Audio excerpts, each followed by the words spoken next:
Je suis désolée qu'on ait dû rentrer sans ton pick-up, papy, dis-je en m'asseyant à la table de la cuisine 20 minutes plus tard. Et je suis désolée que nous nous soyons disputés avant mon départ.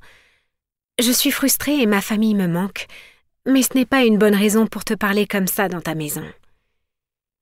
Il répond en émettant l'un de ces bruits irlandais qui peuvent signifier n'importe quoi en fonction de la situation. Je pense que cela signifie « ce n'est pas grave, fille. J'ai été un vieux con, têtu et pressant, et je n'aurais pas dû m'en prendre à ton père. » Du moins, j'espère que c'est ce que cela signifie. Ce qui compte, c'est que vous soyez tous les deux en sécurité à la maison. Entre-temps, Mamie pose une casserole débordante d'Irish stew devant Sloan et moi. Sloan a eu raison de te téléporter ici, mon cœur. Tu es bien plus importante pour nous qu'une bagnole.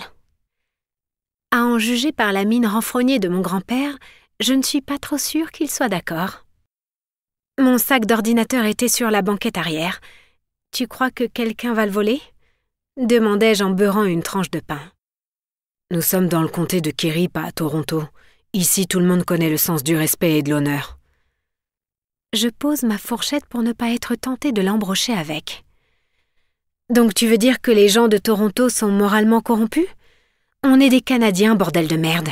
On est aimés dans le monde entier pour notre gentillesse et notre politesse, espèce de connard moralisateur. Poli et gentil. Ah oui, comment aurais-je pu rater ça ? Eh bien, personne ne jette de sortilèges à Toronto. Revenons à nos moutons, dit mon grand-père en faisant un signe de la main entre nous. Oh, dis-moi ce que tu as vu à l'extérieur du sanctuaire, Sloan. Moi, je me concentre sur mon repas, n'ayant pas envie de revivre la sensation d'avoir été victime d'une malédiction.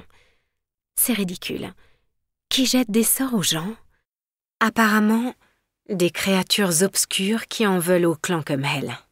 Sloan finit de décrire les 2 hommes qu'il a vus. Mais tu en as senti un 3e.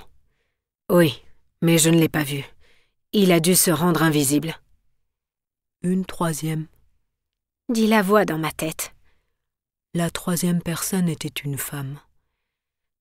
La 3e était une femme, répétai-je. Comment le sais-tu, chérie ? Demande mamie. C'est mon instinct qui me le dit. Mon grand-père ne semble pas convaincu. L'invisibilité n'est pas un don commun parmi les créatures obscures. Une femme qui l'utilise est encore plus rare. C'est un peu sexiste. Sloan croise le regard de mon grand-père et ils engagent une conversation silencieuse de laquelle je suis exclue. Leurs visages sont assombris par l'inquiétude. Celui de ma grand-mère aussi. Il est temps, Loug. Tu as involontairement fait d'elle une cible. Elle a le droit de tout savoir. Dites-moi, qu'est-ce que je ne sais pas ? Sloan ramasse son assiette et sa Guinness, et se lève. Je vais vous laisser avoir cette conversation en privé. Je serai dans le patio si vous avez besoin de moi.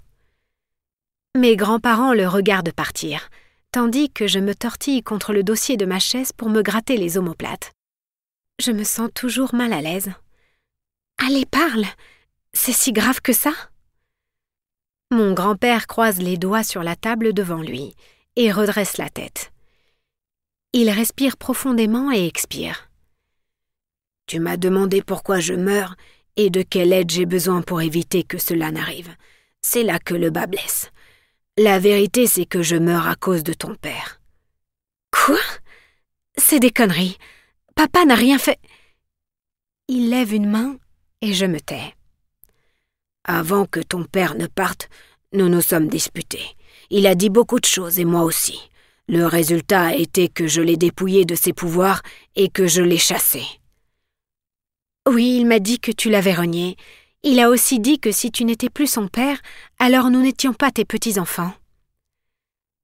Mamie se lève et s'occupe de la vaisselle. Alors qu'il pince les lèvres et fronce les sourcils avant de reprendre la parole. J'étais un homme très têtu à l'époque, et je ne suis pas fier de mon comportement. Ce que je n'avais pas prévu, c'est que ce moment de mauvaise conduite affecterait physiquement ma vie au fil du temps. Rompre les liens avec papa? Il acquiesce. Les druides sont censés transmettre leurs dons aux héritiers qui naissent avec la capacité druidique. Ce n'est qu'une petite étincelle d'énergie à la naissance d'un enfant, mais elle se développe tout au long de la vie.